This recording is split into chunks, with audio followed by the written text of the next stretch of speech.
Gênesis capítulo 3, versículo 14.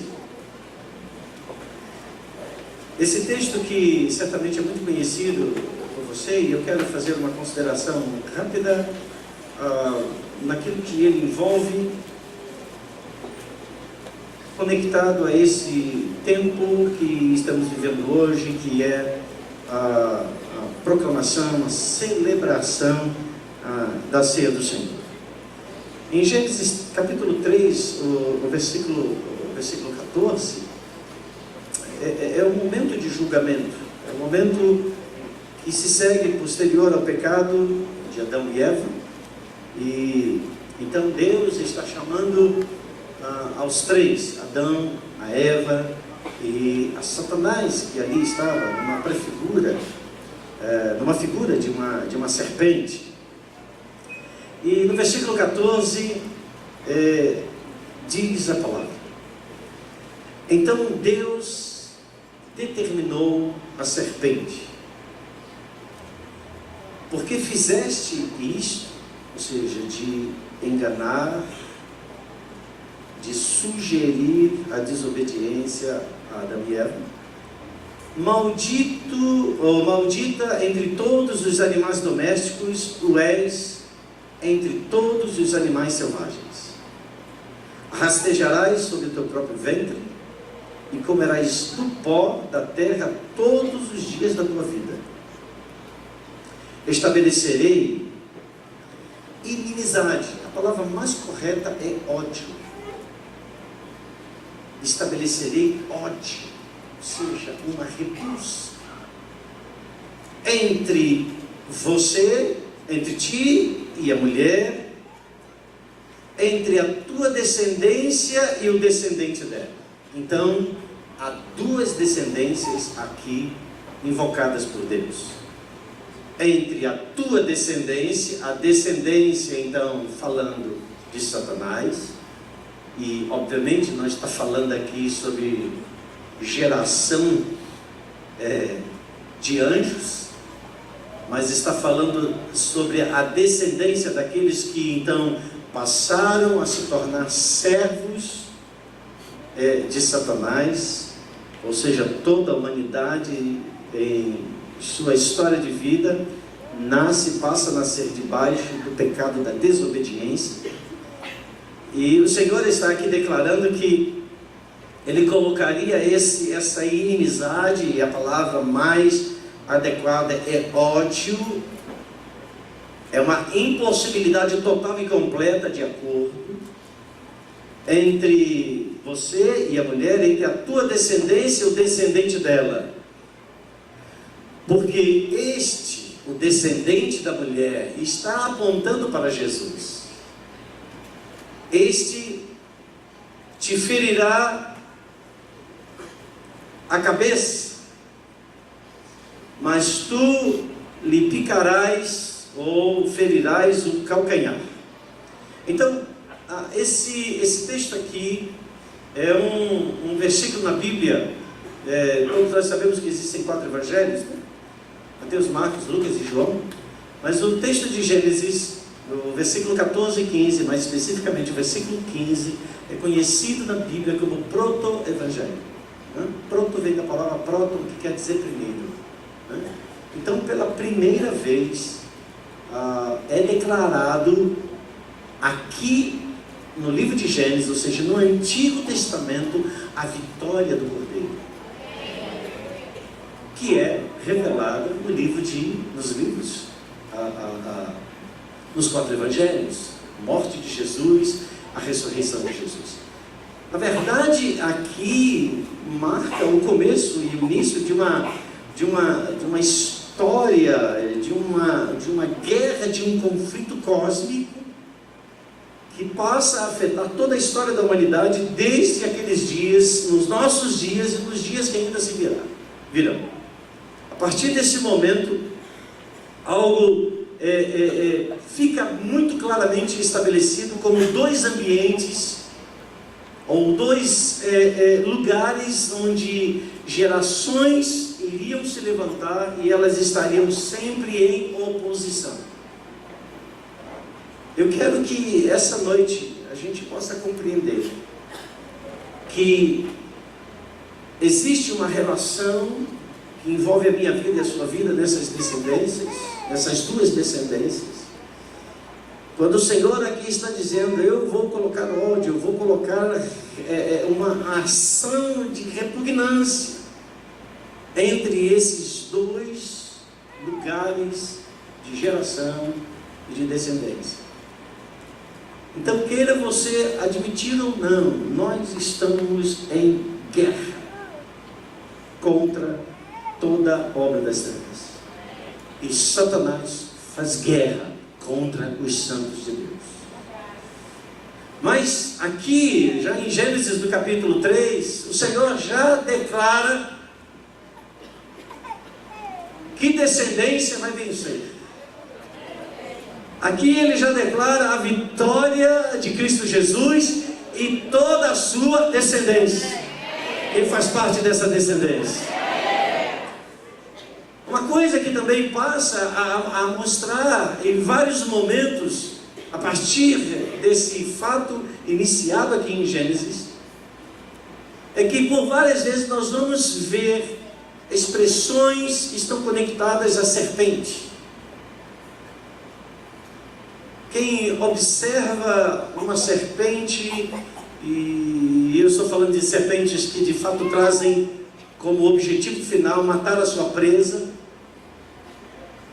Quando nós às vezes vemos um filme, um documentário falando sobre as víboras, como elas são sutis, como elas se aproximam de uma forma suave, silenciosa, não se mostrando tão fortemente, parecendo a presa que vai passar desapercebida, mas de repente, sem que a gente possa imaginar, invariavelmente o seu bote, o bote da serpente, nunca é um bote para errar, sempre é um bote certeiro, é um bote para dar a picada mortal que vai levar, pela ação do veneno, a paralisia daquela presa e afinal ela ser engolida viva. Então a figura da serpente e toda a sua característica passa a assumir, queira ou não, e a gente quando olha uma serpente, a gente não deixa de considerar um réptil repugnante, um réptil que, principalmente para aqueles que conhecem a Bíblia e até mesmo para aqueles que não conhecem, não é algo agradável, você não se aproxima senão com muito cuidado, na medida que você quer afastar aquele réptil de proximidade. Não é muito comum, nós aqui no Rio de Janeiro, mas em alguns lugares, na cidade do Rio de Janeiro, talvez em alguns lugares você veja muito mais presente a ação de répteis. Mas algo muito interessante que a gente vai notar, que ao longo das Escrituras, essa declaração que Deus faz sobre o descendente da mulher que vai se levantar, que vai trazer a vitória final sobre o pecado. Eu queria que você abrisse mais um texto que está lá em Números capítulo 21. E agora já estamos aí à frente,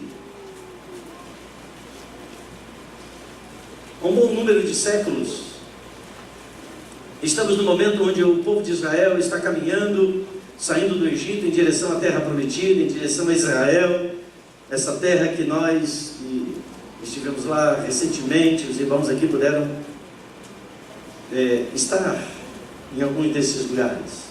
Em Números capítulo 21, versículo 4, diz que eles partiram, o povo de Israel partiram do Monte Or pelo caminho do Mar Vermelho, e nós estivemos caminhando e passando vários momentos ao lado do Mar Vermelho para contornarem a terra de Edom, mas o povo ficou impaciente no caminho e falou contra Deus e contra Moisés, dizendo: por que vocês nos tiraram do Egito para morrermos no deserto? Não há pão, não há água, e nós detestamos esta comida miserável.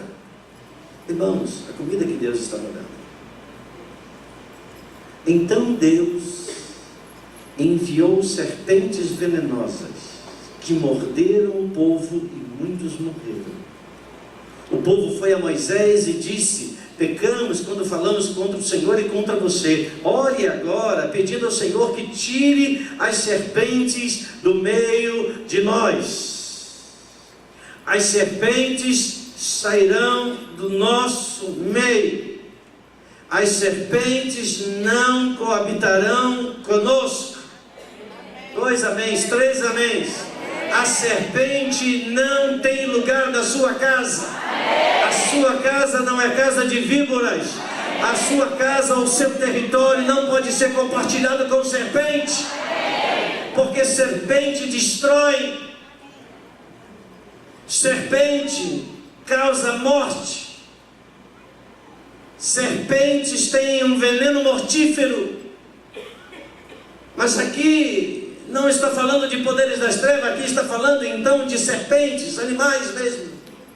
E eles clamam ao Senhor, pedindo: Senhor, tire, Moisés, por favor, clame ao Senhor para que as serpentes saiam do nosso meio. E o Senhor disse a Moisés: faça uma serpente de bronze e coloque-a no alto de um poste. A primeira vez, quando eu era um crente novo ainda, quando eu li esse texto, eu fiquei assim muito confuso, porque pela relação serpente com o diabo, serpente com Satanás, e é uma relação perfeita, Deus mandar fazer uma serpente de bronze e levantar mais alto e colocar numa haste. Porque o texto vai dizer aqui então que Deus diz a Moisés: olha, faça essa serpente, coloque ela no lugar mais alto, essa serpente de bronze, essa imagem, e todos aqueles que olharem para a serpente, mas que estão feridos pelo veneno da serpente que entrou no acampamento, ou das serpentes que entraram no acampamento, estes serão curados. Eu ficava assim, eu confesso que eu fiquei um pouco confuso. Quem já leu esse texto e ficou assim embaraçado no primeiro momento? Eu sei que muitos aqui, claro. A gente diz: mas peraí, a serpente, Deus está levantando a serpente, está levantando, quer dizer, o diabo é quem está fazendo cura. É uma confusão, porque falta compreensão, porque Jesus mesmo vai falar sobre esse momento. Queria que você fosse lá para João capítulo 3, versículo 14, só para que nós façamos mais essa conexão com Números, que faz conexão com Gênesis, e que faz conexão agora com João capítulo 3, versículo 14, quando o próprio Senhor Jesus diz assim: e do mesmo modo, porque Moisés levantou a serpente no deserto, assim importa que o Filho do Homem seja levantado. O que Moisés disse, que Deus disse para que Moisés falasse: ergue a serpente de bronze, e todos aqueles que olharem para ela serão curados. A serpente levantada, a figura da serpente levantada, é o juízo de Deus sobre o pecado. E um dia Deus levantaria o seu próprio Filho como o sacrifício para o perdão dos nossos pecados. E todos aqueles que obedeciam, quando Deus fala lá em Números, e olhavam em direção àquela serpente de bronze levantada, eram curados. A Bíblia diz que acontecia um milagre na vida daqueles homens. E que milagre é esse? Que essa proclamação acontece e passa pelos tempos e chega nos dias de Jesus. O milagre que curou o veneno do pecado na minha vida e na sua vida foi o perdão de Jesus Cristo, o perdão de Deus por por meio de Jesus na nossa vida. Quando nós olhamos para o Senhor através da sua palavra, quando nós olhamos para o Senhor através da vida de um irmão, ali nós temos a oportunidade de experimentar a graça de Deus sobre nós, que nos faz novamente viver e estarmos livres do veneno destruidor da serpente. Mas eu quero avançar um pouco mais e pegar um outro momento que a gente conecta com toda essa história. Davi, que foi rei sobre Israel, é uma figura de Cristo no Antigo Testamento. Assim como Moisés também é uma figura de Cristo no Antigo Testamento. Representa nos seus atos, nos seus feitos, uma figura de Cristo. E é muito interessante quando nós nos deparamos com a história de Davi e Golias. Eu quero que você nessa noite perceba que na história de Davi e Golias, ou seja, um fato, ali está também presente uma profecia. Assim como estava presente uma profecia em Números, quando Deus ordena a Moisés para construir aquela serpente de bronze, para que então aqueles que olhassem fossem curados. Assim também algo acontece no momento onde Davi enfrenta Golias. Quantos querem conhecer isso nessa noite? Então vamos, tome sua Bíblia, vamos para lá. Primeiro livro de Samuel, primeiro livro do profeta Samuel. Samuel foi profeta também, Samuel foi um dos juízes de Israel. Ou seja, todos aqueles que vieram antes dos reis. 1 Samuel capítulo 17 diz que os filisteus juntaram suas milícias com o objetivo de guerrear em Socó, uma cidade de Judá, e acamparam no lugar conhecido como Éfes-Damim, fronteira sangrenta, ou campo de sangue, que ficava entre Socó e Azeca. Saul e seus homens e os homens de Israel reuniram-se e acamparam-se no vale do Carvalho, em Elá, e se posicionaram em ordem de batalha contra os filisteus. Os filisteus ocuparam um lado de uma montanha, Israel ocupou um lado de outra montanha, e havia um vale entre eles. Novamente aí, olha o conflito de descendências. Saiu das fileiras dos filisteus um grande guerreiro cujo nome era... Qual é o nome do gigante? Golias. Golias era da cidade de Gade e media aproximadamente 2,90 metros de altura. Alguns acham que era até mais, chegava a 3,20 metros, porque eram aproximadamente 6 côvados, como diz a sua Bíblia, e mais um palmo.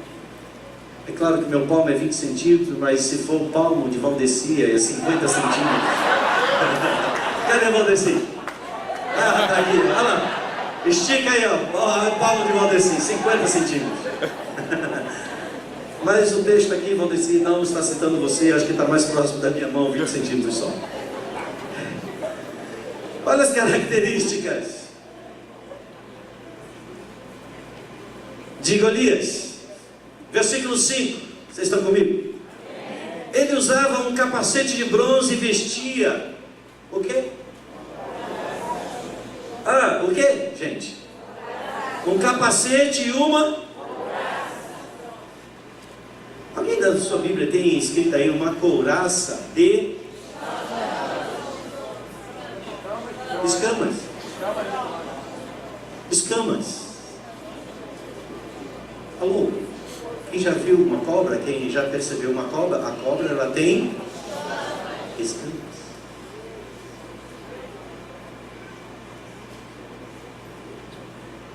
A figura de Davi é a figura de Cristo. A figura de Golias é a figura da serpente. É a figura de Satanás. Quem sabe o que acontece? Davi vence Golias. Golias morre, sim ou não? O que? Como ele morre?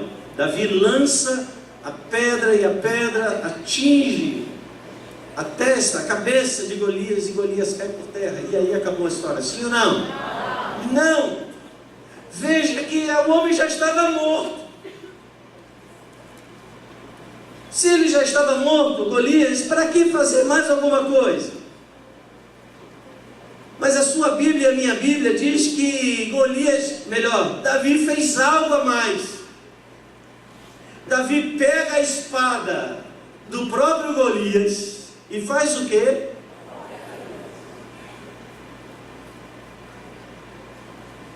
Irmãos, ele tomou uma pedrada, Golias tomou uma pedrada na cabeça. Alguém poderia chegar lá e dizer assim, eu acho que está morto. Mas parece que, vamos imaginar aqueles filmes de Hollywood, né? Que parece que o inimigo está morto. E daqui a pouco a cena volta lá e aí você descobre que o filme não acabou. Tem alguma coisa para acontecer. Mas uma cabeça cortada. O filme acabou. A história acabou. Golias foi derrotado definitivamente pela descendência da mulher. E para encerrar, Romanos capítulo 8. Eu vou ter que parar aqui, porque nós vamos ter a ceia ainda, não vai dar tempo de falar tudo quanto eu tinha preparado, mas enfim. Romanos capítulo, 16, multiplica por 2 aí, por favor. Romanos capítulo 16.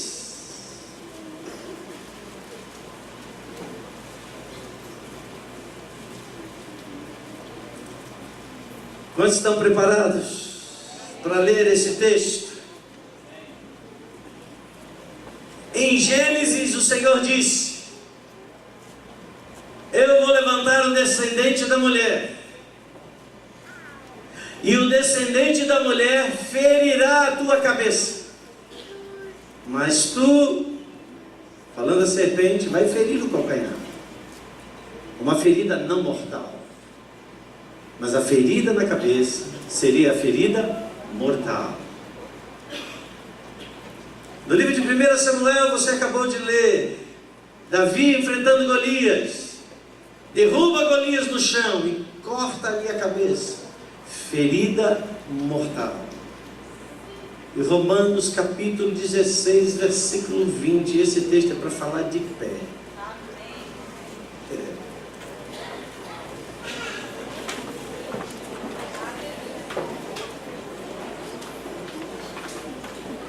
Hoje é dia de cortar a cabeça dessa vez. Irmãos, nos últimos meses aconteceram 3 acidentes com quebradura de discípulos aqui em Carafé. Quebraduras violentas de ossos.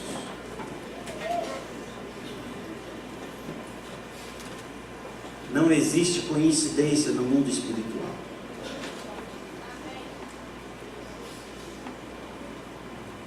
E eu estou aqui nessa noite para declarar em nome de Jesus: chega, basta, em nome de Jesus.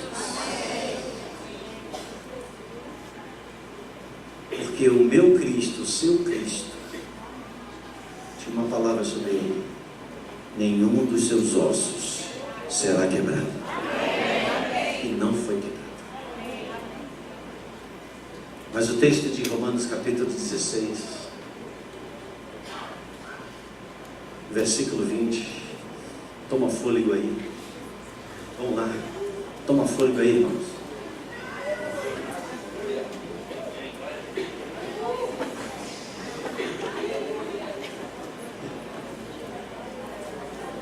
É sério, irmãos.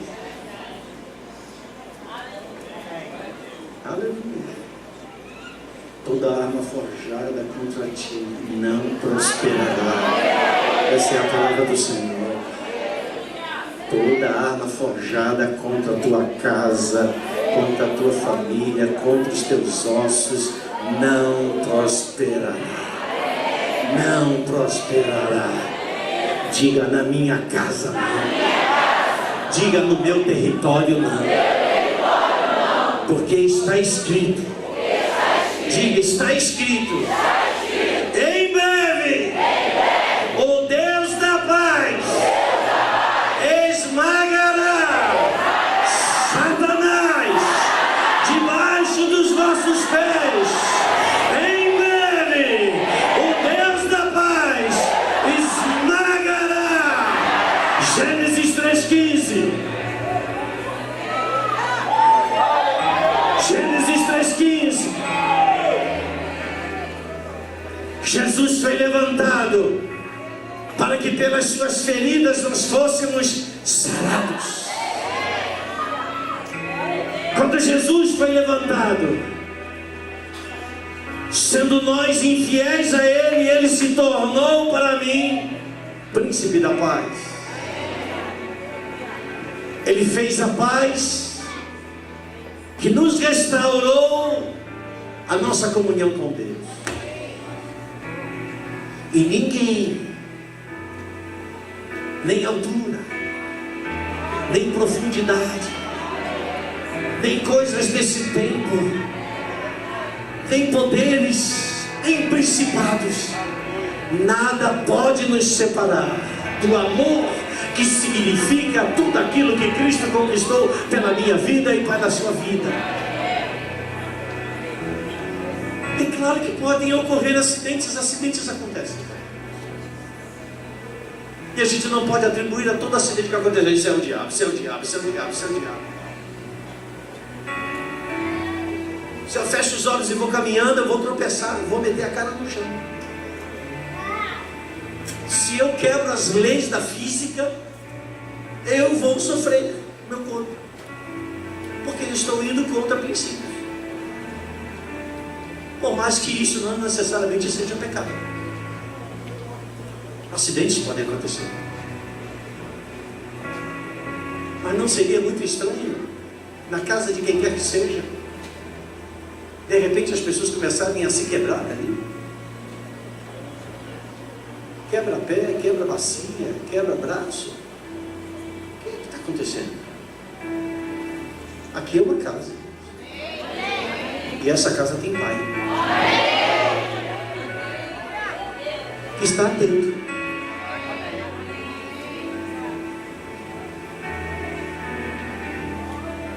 Irmãos, nesse lugar não tem negociação. Nós temos uma inimizade entre esses poderes das trevas. E nessa noite, quando nós celebramos a vitória do Cordeiro Jesus Cristo, a vitória da ressurreição, a vitória que nos trouxe o perdão dos nossos pecados, hoje é o dia de cortarmos a cabeça dessa serpente. Hoje é o dia de cortarmos esta ação maligna que vem sorrateiramente, silenciosamente. E se nós não estivermos com os nossos olhos espirituais, vai entrando na nossa casa, vai entrando nas coisas que estão ligadas à nossa vida, as pessoas que estão conectadas a nós como família, e vai destruindo, e vai lançando, destilando o seu veneno. Mas como Davi, nós tomamos a espada do Espírito, que é a palavra de Deus. E essa espada do Espírito, que é a palavra de Deus, espada não é para estar na mão de crianças, é somente na mão de pessoas que são adultos e maduros. Eu queria que você tomasse profeticamente uma espada na sua mão aí. Pegue a sua Bíblia ou fique com a sua mão segura como sendo a espada do Espírito, que é a palavra de Deus.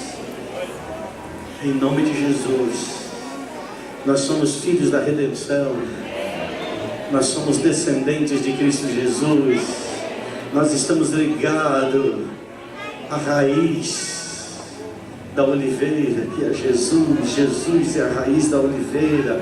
Nós fomos enxertados nesta oliveira. Nós éramos oliveira brava, mas nós nos tornamos oliveiras plantados pelo Senhor. Somos justiça de Deus. Diga em nome de Jesus. Eu agora tomo autoridade e exerço-a em nome do Senhor Jesus, conforme a palavra de Deus declara.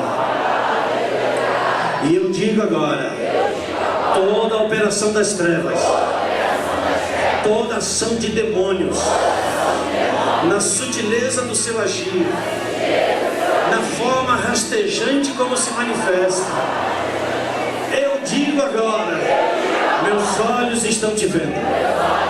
E eu te digo, em o nome de Jesus, poderes das trevas, fora dos meus negócios. Poderes das trevas, fora da minha saúde. Poderes das trevas, fora do corpo.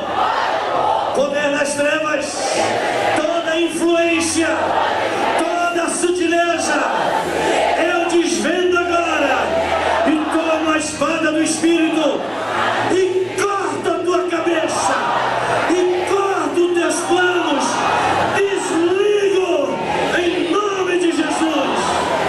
Toda ação de persuasão, toda ação de controle, toda ação de domínio, em nome de Jesus, eu digo: fora da minha vida, fora da minha casa. Eu e a minha casa serviremos ao Senhor. Eu tenho autoridade, porque Jesus disse: dou-vos autoridade sobre toda a obra das trevas. E o Senhor declarou: vocês vão pisar serpentes e escorpiões e nada vai lhes causar dano. Em nome de Jesus, eu tomo esta palavra e gero-a sobre mim, e que ela cumpra-se agora sobre a minha casa, sobre a minha família, sobre o ministério Terra Fértil, sobre todos aqueles que invocam o nome do Senhor, sobre o Rio de Janeiro. Venha a espada